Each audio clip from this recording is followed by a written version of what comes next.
We are one day away from the official release of the book Clinton Cash. It's a controversial new book about foreign donations to the Clinton Foundation. We've covered it here.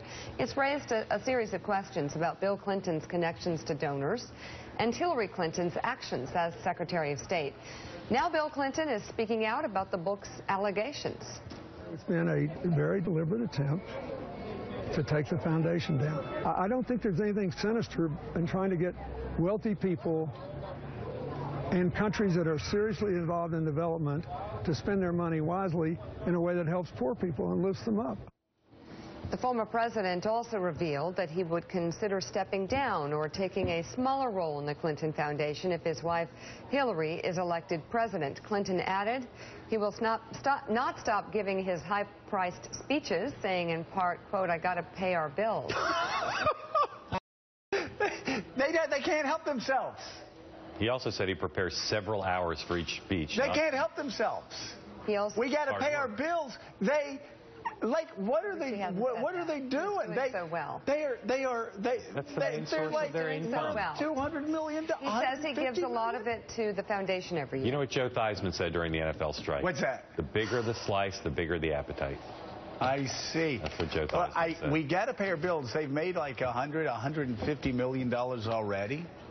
And they got to pay their bills. He goes and gives a speech, and once he became Secretary of State, he made $550,000 for an hour. He said he prepares several hours for each speech. And so do the math, Joe. That's pretty good. That's $150,000 an hour. Well, the question's not really about Mika helping poor people and lifting them up. We all support that. It's just when you lift poor people up and you lift yourself up at the same time, and you do so in a way that has the New York Times and Washington Post and Wall Street Journal and others questioning whether there's a quid pro quo, I think that's the issue.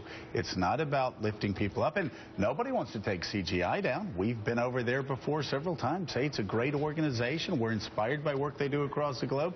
But the Clintons are helping themselves while they help others. Well, that's the problem. It's not just helping them. That's one issue, whether they were helping themselves. I think the other is, how do you operate as Secretary of State while you're dealing with people in these foreign countries, very high-level people, even the countries themselves, through the foundation that is, and your husband is part. It's all kind of complicated and confusing, and perhaps even impacting on policy choices. And and the problem here, Willie, is that the people that are drawing those lines aren't. That's a good question. You can't blame it on the Koch brothers or Roger Ailes. It's the New York Times or the Washington Post that people like Howard Dean are coming on calling right-wing hacks. New members of the vast right-wing conspiracy. It gets bigger and bigger. Pretty soon they're going to suck the nation into it.